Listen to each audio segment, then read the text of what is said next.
Oke, mari kita langsung selami ini. Selamat datang di ulasan kita hari ini. Kita bakal ngebongkar habis sebuah fabel yang belakangan ini sukses banget memikat pikiran banyak orang.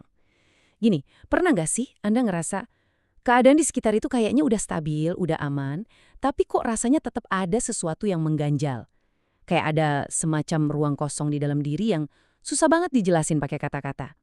Nah, hari ini kita mau ngebedah sebuah cerita inspirasional yang secara khusus ngejawab kekosongan itu.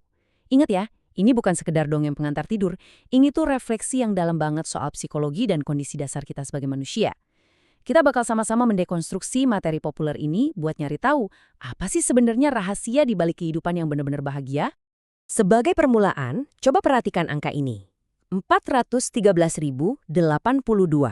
Bayangin, ini setara dengan kapasitas stadion sepak bola raksasa yang diisi penuh berkali-kali lipat.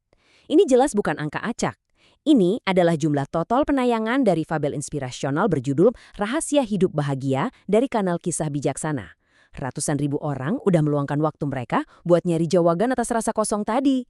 Fakta ini ngebuktiin dengan sangat jelas kalau pencarian kebahagiaan itu bukan cuma masalah Anda atau saya aja, tapi ini narasi kolektif kita semua.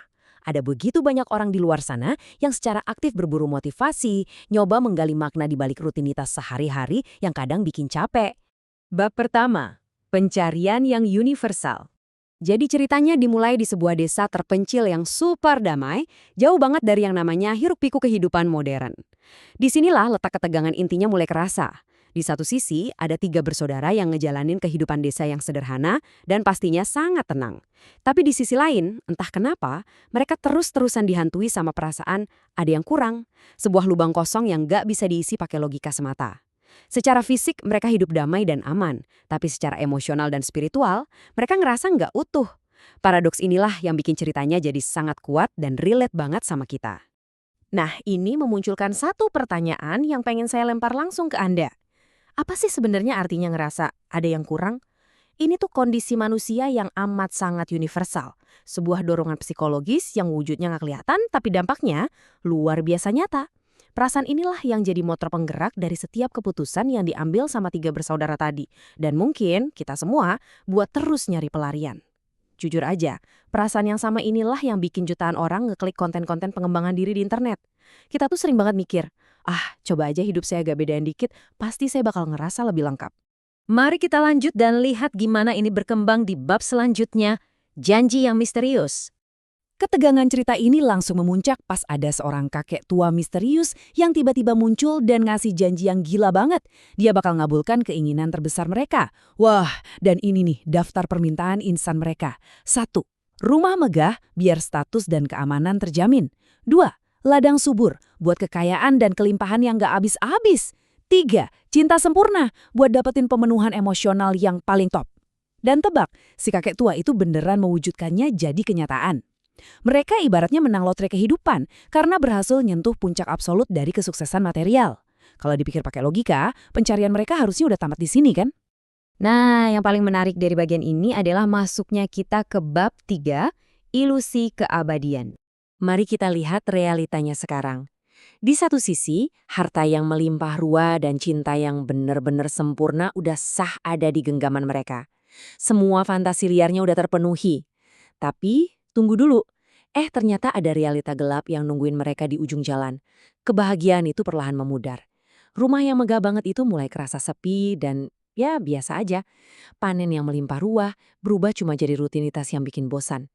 Dan bahkan bayangin, cinta yang sempurna pun pelan-pelan kehilangan perciknya. Sumber cerita ini dengan cerdas mau ngasih tahu kita kalau sukacita yang bersumber dari hal-hal material itu pada akhirnya punya tanggal kedaluarsa. Coba deh, resapi kutipan ini sebentar. Kebahagiaan yang mereka pikir akan bertahan selamanya, perlahan mulai memudar. Ini adalah kalimat persis yang diambil dari sumber cerita kita, dan ini tuh benar-benar jadi titik balik psikologis yang krusial banget buat si 3 bersaudara, dan juga buat kita yang dengerin. Kalimat ini tuh secara efektif ngancurin mitos bahagia selamanya ala negeri dongeng, dan maksa kita buat ngadepin fakta yang lumayan pahit. Manusia itu seringkali payah banget dalam memprediksi apa sih yang sebenarnya bakal bikin mereka bahagia dalam jangka panjang. Bab 4. Rahasia kehidupan. Dari krisis kebosanan tadi, kita akhirnya dibawa ke pencerahan yang sesungguhnya. Jawabannya, Rasa syukur. Ini dia pelajaran inti dari keseluruhan fabel ini. Rahasia sejati buat dapetin kebahagiaan yang awet itu bukan dengan cara ngumpulin rumah megah atau punya panen yang gak habis-habis, tapi dari pengakuan aktif kita terhadap nilai dari apa yang udah kita pegang saat ini. Rasa syukur itu bukan sifat pasif, ia tuh ibarat sebuah kacamata buat ngelihat dunia. Tanpa kacamata ini, wah mau sebesar apapun pencapaian atau harta Anda, jatuhnya bakal selalu terasa hampa dan kurang terus.